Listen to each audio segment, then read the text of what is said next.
brought to you by Nova शुद्ध घी। जब जब खाए दिल खुश हो जाए, सदियों का नोवा शुद्ध देसी घी, सपना स्वस्थ भारत का। I love घी घी घी घी घी घी।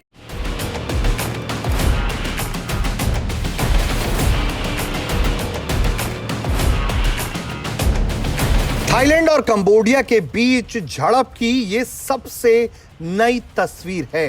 जुलाई में हुए युद्ध विराम के बाद ये तस्वीरें अब तक की सबसे भयानक तस्वीर है। 17 सितंबर को थाई पुलिस पर यह आरोप लगा है कि उसने कंबोडियाई नागरिकों पर आंसू गैस और रबर की गोलियों की बौछार कर दी। इसमें कई लोगों के घायल होने की तस्वीरें सामने आई है।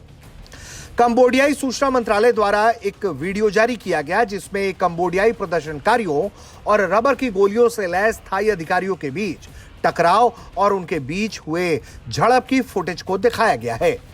कंबोडियाई अधिकारियों के मुताबिक इस घटना में कम से कम 23 कंबोडियाई घायल हुए हैं, जबकि थाईलैंड की सेना ने कहा कि अज्ञात संख्या में थाई अधिकारी भी घायल हुए हैं।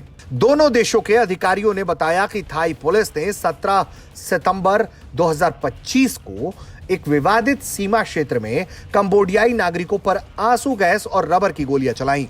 जुलाई में 5 दिनों तक जो घातक संघर्ष हुआ था उसकी तस्वीरें वो अब तक कोई नहीं भूला है, क्योंकि दोनों देश एक दूसरे पर गोला बारूद बरसा रहे थे, हवाई हमले कर रहे थे, एक दूसरे की संपत्तियों को नुकसान पहुंचा रहे थे।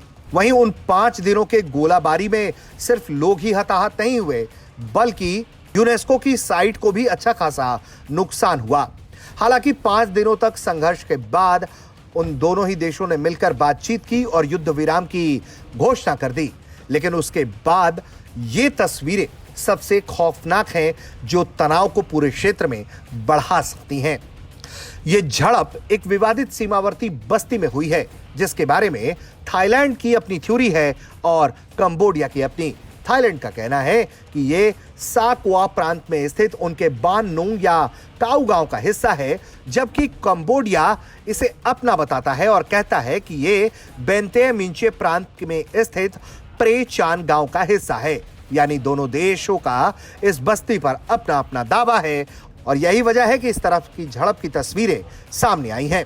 विवादित क्षेत्रों को लेकर ही तनाव जुलाई में सीमा संघर्ष में बदल गया था और तब दशकों में दोनों पड़ोसियों के बीच हुए सबसे भीषण लड़ाई में कम से कम 50 लोग मारे गए, लाखों लोग उस वक्त अस्थायी रूप से विस्थापित हो गए थे। 28 जुलाई को मलेशिया में दोनों देशों के बीच युद्ध विराम पर सहमति बनी, उसके बाद लड़ाई रुक गई।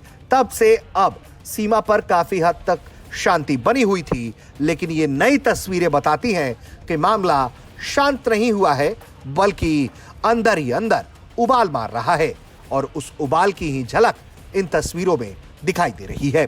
ब्यूरो रिपोर्ट, भारत तक।